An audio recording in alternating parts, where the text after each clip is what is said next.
Used last year as a baseline. Last year at this point, everyone was talking about Aiden Hutchinson. Trayvon Walker came out and dominated the combine and went first overall. Tyree Wilson is a Texas Tech defensive end. He's not going to likely do much. He's got his foot coming off an injury right now, and I don't know if athletically he's going to feel right to go at the combine. But I will tell you this, and after a year of hearing about Will Anderson and Jalen Carter and Miles Murphy, all these guys that we've been hearing about, this is your quote-unquote late rising prospect. Tyree Wilson is an absolute beast off the edge, and he's out of the Big 12 at Texas Tech, which is not a factory for pass rushers over historical times. Tyree Wilson is the name I'm watching because every year we get out of the combine and it's like, okay, this was the list beforehand, and now this is the list after. He's not even going to likely do much. He's going to do the bench, is what Tom Pelissero said. But the amount of teams that I've spoken to have said, yes, Carter, yes, Anderson. Yes, the Clemson guy. And, oh, what about Tyree Wilson? I'm fascinated to see if he's this year's Trayvon Walker. Even without the workout, he's the guy that by the end of this thing, we're talking about Tyree Wilson. Started off at Texas A&M, went to Texas Tech, played outside linebacker mostly. In the NFL, projects to be a defensive end. But an absolute beast. Where's number 19, which is an unlikely number for a pass rusher, and he pops off the screen. Go Google Tyree Wilson versus Texas, and you're going to see why scouts are doing flips over him. I like those kind of guys, the ones that not everyone was talking about during the college season, but then after you digest the tape, you say, well, wait a second, what about him? I wouldn't be shocked if he goes in the top 5. I wouldn't be shocked if he goes in the top 3.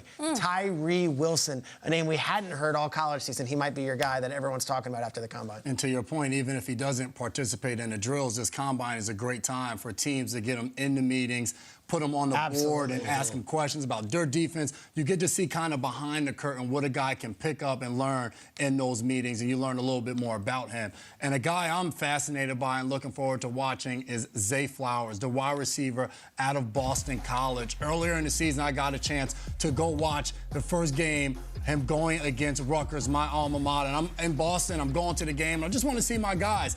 And this guy, number 4, is all over the field. Electric. Steve Smith, our colleague from the network, referred to him as a jitterbug. He's a guy, when the ball is in his hands, he's hard to tackle. But he's not just a catch-and-run guy. There's deep balls. He can do it all over the field. A really, really good route runner. And I saw one of his interviews. He's 13 siblings. 13. Really? Yes. So that's where he got his competitive nature from, because everything was a competition. Who was faster, who was better at whatever given sport they were playing. So he is a guy I want to see, because we watch the film and you see highlights of him. You see him running past people. You see him stopping on a dime, hitting them with the dead leg, the stanky leg, whatever you want to call it.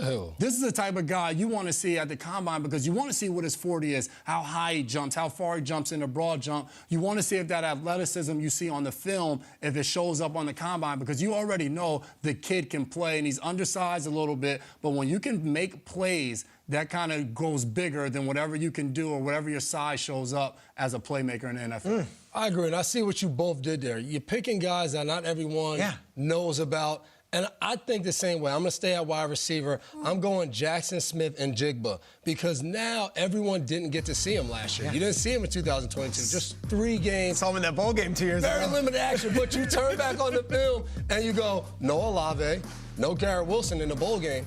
347 yards and 3 touchdowns against Utah. Goes nuts. And we've been watching this highlight all morning. We keep talking about Stroud, and Stroud throws on the ball against Wisconsin. Hits him with the ooh-wee. Oh, hits him with the ooh-wee for offense, right, J-Mac? And I want to see what he does at the combine now. They say he's not a top-end speed guy, but if he goes and runs faster than everyone projects, then he goes out there and catches the ball well, looks good in agility drills. Now we're sitting here like, all right, yeah, he didn't play in 2022, but when we turn on 21, 1,600 yards and 9 touchdowns. So now we're like, all right, we got good film on him. A last guy that did this goes in the first round, Jamar Chase, didn't play the year before. COVID year. Opts out of the COVID year. Comes in, just 1,400 yards, 81 catches, and 13 touchdowns. So now is a team looking like, oh, man, and Jigba, is he the next Jamar Chase? And I think that's what this combine is about. It's not about the kind of blue-chip foundation guys. Every team wants to seem like, and GM and head coach, they want to be like, see how good I am? I found this guy, and no one thought he was good. So I think Njigba falls in that category.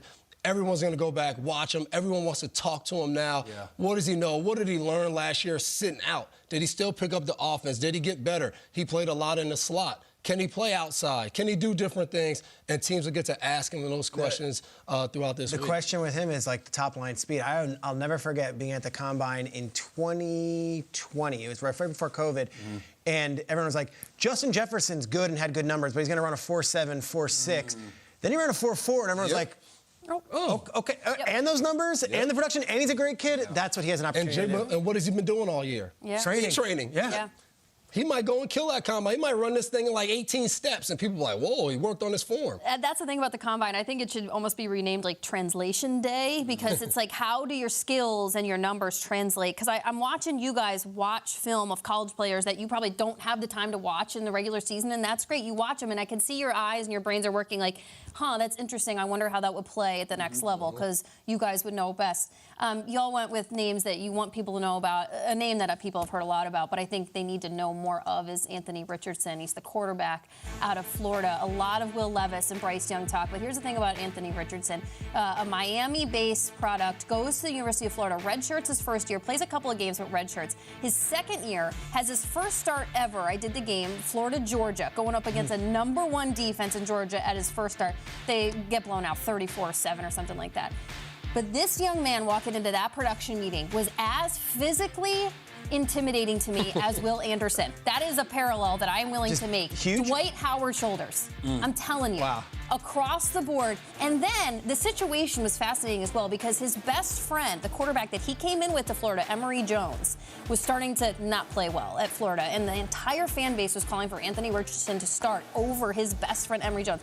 Walks into this meeting, handles himself impeccably. An interesting young man that this was clearly a hard situation for him to be in. I think he's going to interview well this week. I think he wants to show not only his physical gifts and his skills, but the fact that this is a person and a young man that you can draft, and an organization is going to have to stake their claim on them and make them maybe not their guy tomorrow, but the guy of the future. I think he's unbelievably gifted. A lot of comparisons are being made, and I know it's always. I did speak with Gary Danielson about Anthony Richardson because he watched the most. Josh Allen is the running capability and the athleticism that he was able to see on film, at least.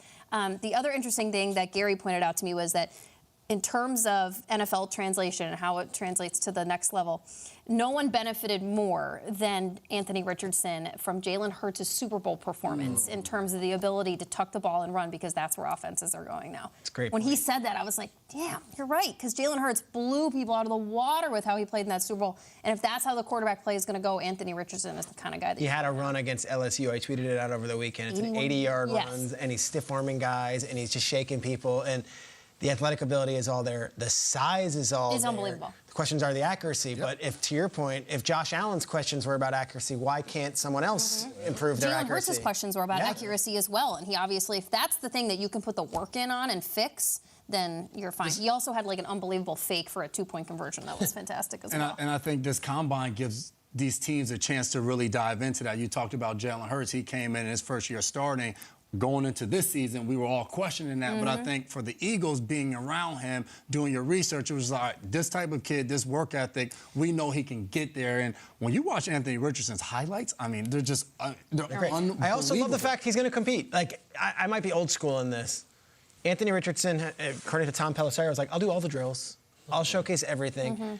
I'll never forget Josh Allen unleashing one 70-yard bomb, and it was an incomplete in the combine, but everyone there being like, that's it. Yeah. When you have the opportunity to compete at the combine, it's different than the pro day, where it's basically your own mixtape. You disagree? I'm not all in on it. For a quarterback, I feel like it's so different. Like, if I show up and I'm a wide receiver, I'm just running fast. If it's a bad pass, it's just like, all right, the quarterback blew it. For a quarterback, if I'm used to throwing a guy that runs a 4.5, and now I have somebody out there running 4.3, and I'm throwing a go ball, I may look a little bit different. So I like the competition aspect of it, but if I'm more comfortable where I'm back home and I'm throwing to my guys, I think it kind of benefits you a little bit more. Most guys do that now. Yeah, because for a big-name quarterback, they're all coming to the pro day anyway. If I'm drafting them, possibly top 5, I agree top 10. with that if you're limited talent-wise. If you have the talent that this kid has, Richardson, you go and do it. Because like you said, Josh Allen missed for 70 yards, but people loved it. You watch Zach Wilson, he's rolling left, throwing back in a shorts and T-shirt,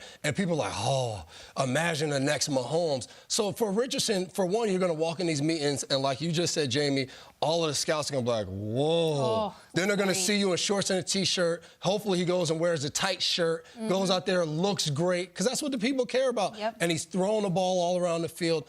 People are going to go back and go, man, this guy, he has more talent than I thought. If I get him or we give him to this guy, and I think that's what it's about. If I have the quarterback guru and I put him in the room with him, he'll be great. And I think he's going to climb the boards. It's one thing to go back and do your own Pro Bowl day. You're standing next to guys that are on your team. If you can do it in Indianapolis against the 10 other guys that are in your group, that also looks very good if you can compete well on a day like We that. call that guy's a dog. That guy's, you got that dog in him. Yeah. Oh, They say no. that Or about he is him. That's on our list, I know.